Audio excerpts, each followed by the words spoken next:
এবার আসলে ইরানের কথায়। আমরা অনেকে মনে করি যে ইরান ফিলিস্তিনকে মুক্ত করবে। আল কুদসের মুক্তি ইরানের মূল উদ্দেশ্য না।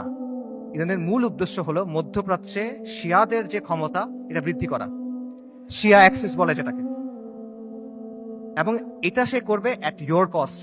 একটা কথা আছে গেম থিওরিতে, জিরো সাম গেম, যে তার শক্তি যত বাড়বে আপনার শক্তি তত কমবে। এটা বাস্তবতা। ইরানের সাথে ইসরায়েলের স্বার্থের দ্বন্দ্ব আছে, ইরানের সাথে আমেরিকার স্বার্থের দ্বন্দ্ব আছে, কিন্তু তার মানে কিন্তু ইরানের সাথে আপনারও দ্বন্দ্ব আছে। যে ইরান আজকে ফিলিস্তিনে মুক্তি করার জন্য বুলি আওড়াচ্ছে, তারাই আজকে সিরিয়াতে আহলুস সুন্নাহ ওয়াল জামাকে হত্যা করতেছে, তারাই আজকে আহওয়াজে আহলুস সুন্নাহ ওয়াল জামাকে হত্যা করতেছে, তারা ইরাকে আহলুস সুন্নাহ ওয়াল জামাকে হত্যা করছে, এখন নির্যাতন করতেছে। এটা হলো বাস্তবতা। ইরানের স্বার্থ আর আহলুস সুন্নাহ ওয়াল জামার স্বার্থ কখনোই এক না। ইরান সক্রিয়ভাবে এই মুহূর্তে আহলুস সুন্নাহ ওয়াল জামার সাথে যুদ্ধে লিপ্ত। এই মুহূর্তে, আগে কখনো ছিল, পরে কখনো এগুলো বলছে না, এট দিস মোমেন্ট তারা আমাদের সাথে যুদ্ধে লিপ্ত, এট দিস মোমেন্ট তারা আমাদের হত্যা করতেছে।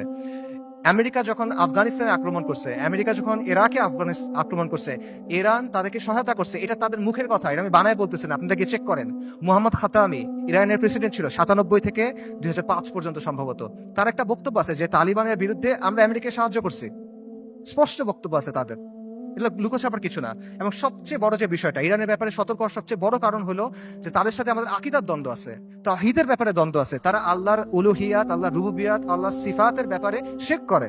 তারা আমাদের মা আয়েশা রাদিয়াল্লাহু তাআলা আনহার ব্যাপারে জঘন্য কথা বলে, যেটা কোনোদিন কিয়ামত পর্যন্ত মানা সম্ভব না আমাদের পক্ষে।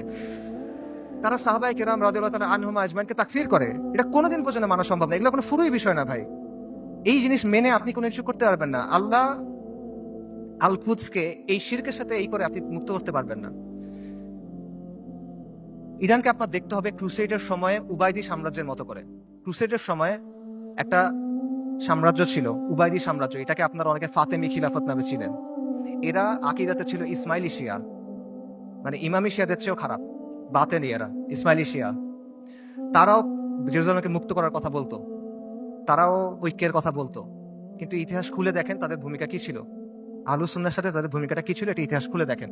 এবং এটা শুধু তখন না, এখনো এবং এর আগেও ছিল এরকমই। কাজেই ইরানকে আপনার উবাইদিদের একটা আধুনিক সংস্করণ হিসেবে দেখতে হবে। তবে credit where credit is due, ইরানের কিছু অর্জন আছে যেটা আমাদের নাই, এটা আপনার স্বীকার করতে হবে। শিয়া স্বার্থের জন্য গত 4 দশকে ইরান যেটা করতে পারছে, কোনো সুন্নি শক্তি সেটা এখনো করতে পারে নাই, এটা বাস্তবতা। শিয়াদের আছে একটা রাষ্ট্র আছে, তাদের একটা জিওপলিটিক্যাল প্রজেক্ট আছে।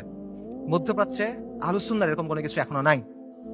বৈশ্বিকভাবে ফিলিস্তিন ইস্যু ব্যবহার করে ইরান প্রতিরোধের একটা রেটরিক তৈরি করছে, এক ধরনের সফট পাওয়ার তৈরি করছে। এটা আমরা তৈরি করতে পারি নাই, এগুলো বাস্তবতা। এই ক্রেডিট তাকে আপনি দেন, এই অর্জন স্বীকার করেন, কোনো সমস্যা নাই। কিন্তু এই রেটরিকে মজে গিয়ে আপনি মনে করেন না যে তারা হলো উম্মার অগ্রসেনারী, আপনি মনে করেন না যে সে এসে আপনার সহযোগী হবে। এটা যদি আমরা মনে করি তাহলে এটা ভুল হবে, এবং এই ভুলের মাসুল আমাদের দিতে হবে।